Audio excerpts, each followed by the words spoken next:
Au nom du Père, et du Fils, et du Saint-Esprit. Amen. Mon Seigneur et mon Dieu, je crois fermement que tu es ici, que tu me vois, que tu m'entends.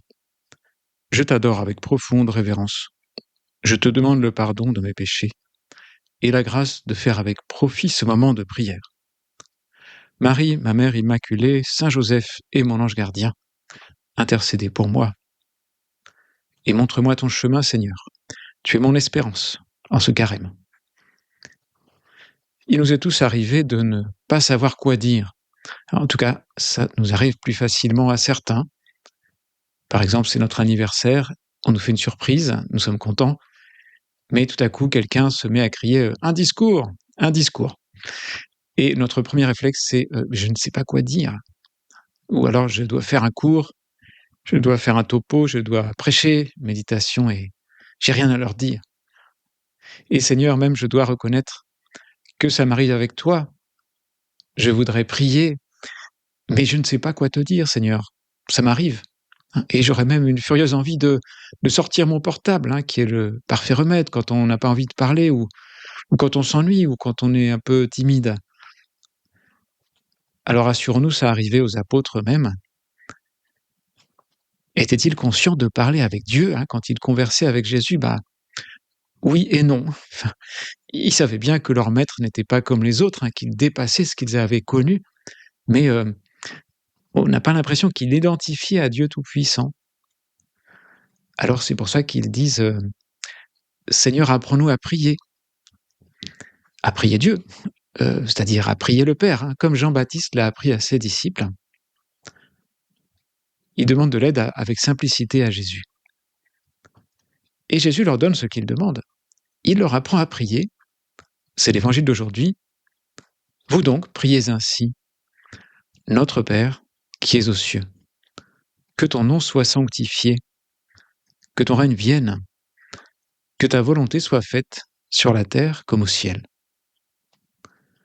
Je ne continue pas, ce sont les 3 premières demandes. C'est une prière tellement précieuse. Et nous sommes habitués à la dire trop vite. Notre Père qui es aux cieux, que... Non, Seigneur, je voudrais bien le dire. C'est la prière que tu as transmise à tes apôtres. C'est la bonne prière, si ce n'est pas la seule. Mais c'est la vraie manière de parler à Dieu, c'est comme ça. Et d'ailleurs, pas seulement une manière de parler avec Dieu, mais c'est la manière d'être avec Dieu. C'est être un enfant de Dieu. Et un Notre Père bien récité, comme on verra, ça nous décentre de nous-mêmes, ça nous met à notre place et ça nous tourne vers Dieu. Des jeunes qui demandaient conseil à Saint José Maria pour prier, il y a des témoignages des années 30, disaient que parfois, il conseillait de se placer devant le tabernacle et de réciter très doucement le Notre Père. Avec ça, disait-il, tu as pas mal de matière. Tu lui dis, Notre Père qui es aux cieux, tu y penses bien, tu savoures, et tu verras combien Dieu va t'aider.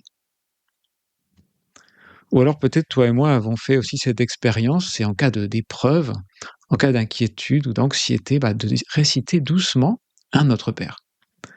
Et ça a fait l'effet. L'effet de voir les choses autrement. Notre Père. Tu es notre Père. Nous ne sommes pas des petites créatures jetées dans le monde, comme disent certains philosophes. Non, nous sommes, Seigneur, issus de toi. Et tu nous aimes comme tes fils. Mais pas seulement comme, tu nous aimes en tant que fils, fils adopté et fille. De toi, notre Père, nous ne recevons aucun mal. C'est évident, mais parfois on n'est pas convaincu. On ne reçoit que du bien de Dieu. Et c'est notre Père d'ailleurs, c'est pas mon Père, c'est une prière qu'on dit avec toute l'Église, le Notre Père, qui est aux cieux. Les cieux, nous savons bien, c'est pas ce qui se situe à la verticale, là où on est, c'est une manière d'être, c'est Dieu au-dessus de tout, au-delà du cadre. Dieu n'est pas dans le ciel, il n'est pas dans la matière, il est pur esprit. La matière porte sa marque de créateur, et Dieu est aussi en nous. Il est dans notre âme qui est sa demeure. Il s'y trouve d'autant mieux dans notre âme que nous la rendons accueillante, par exemple, par une bonne confession. Que ton nom soit sanctifié, c'est la première demande. Il n'y a que des demandes dans le Notre Père. Eh oui, on ne fait que réclamer, mais c'est des bonnes demandes. Les 3 premières concernent Dieu. Que ton nom soit sanctifié. Le nom, c'est la personne, c'est Dieu. Et sanctifier le nom de Dieu, c'est reconnaître Dieu comme saint. Le catéchisme nous dit cela, c'est-à-dire le reconnaître comme transcendant, comme si grand, si beau. Que ton règne vienne. Que ton règne vienne, c'est pas simplement qu'on attend, Seigneur, ton retour, Jésus, à la fin des temps, mais que ton règne vienne aujourd'hui, que ton royaume vienne. C'est un règne de paix, nous le savons. D'ailleurs, la réponse aux bruits de guerre qui remplissent l'actualité, c'est le Notre Père, après tout. Que ton règne vienne, Seigneur. Que les hommes acceptent ton règne. Et ton royaume, on l'a vu progressivement dans la théologie, ton royaume, c'est toi. Le royaume, c'est le Christ lui-même. Que ta présence soit reconnue dans le monde et dans ma vie. Aide-moi, Seigneur, pour que je me convertisse en ce carême. Qu'il y ait ton règne en moi, que je ne sois pas ailleurs, que je ne sois pas avec l'esprit pris ou l'esprit qui va chercher du secours là où il n'y en a pas. Que ta volonté soit faite sur la terre, comme elle est faite au ciel. Que ta loi de bonté et de perfection, Seigneur, domine dans ce monde si désordonné. Que ta volonté soit faite. Quelle est la volonté de Dieu? On ne peut pas la connaître, mais saint Paul écrit à Timothée, la volonté de Dieu, c'est que tous les hommes soient sauvés et parviennent à la connaissance de la vérité. La volonté de Dieu est pure bonté. Qu'elle soit faite, Seigneur. Que les hommes parviennent à toi.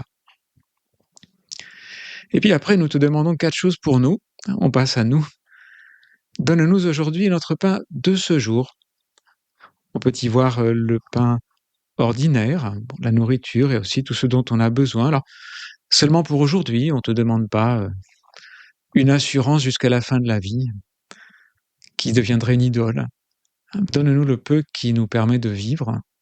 Nous avons besoin pour vivre, sachant que nous ne vivons pas seulement de pain, et que dans ce pain quotidien, il y a aussi certainement l'Eucharistie, si nous pouvons y aller, le dimanche, bien sûr, et même en semaine, pendant ce carême, Eucharistie plus fréquente. Pardonne-nous nos offenses.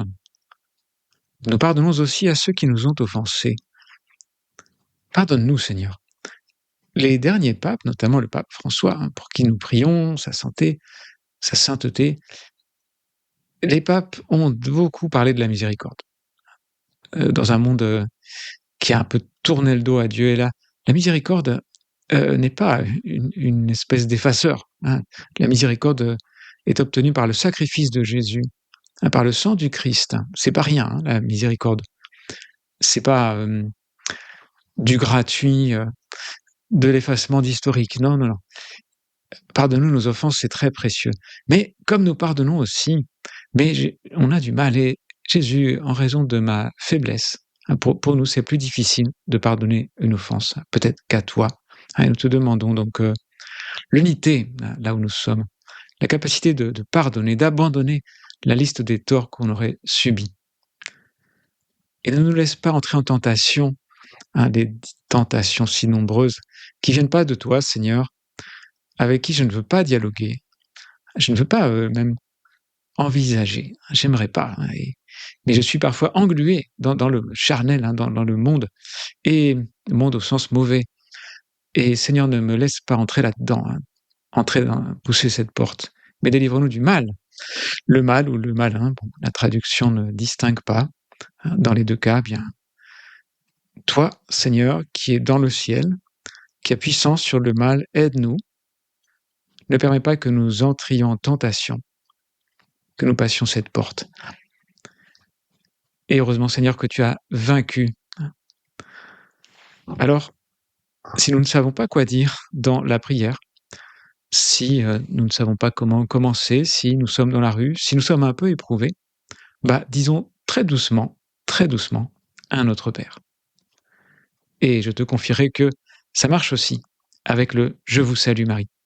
Je te remercie, mon Dieu, des bonnes résolutions, des actes d'amour et des inspirations que tu m'as communiquées dans cette méditation. Je te demande de m'aider à les mettre en pratique. Ma Mère Immaculée, Saint Joseph et mon ange gardien, intercédez pour moi.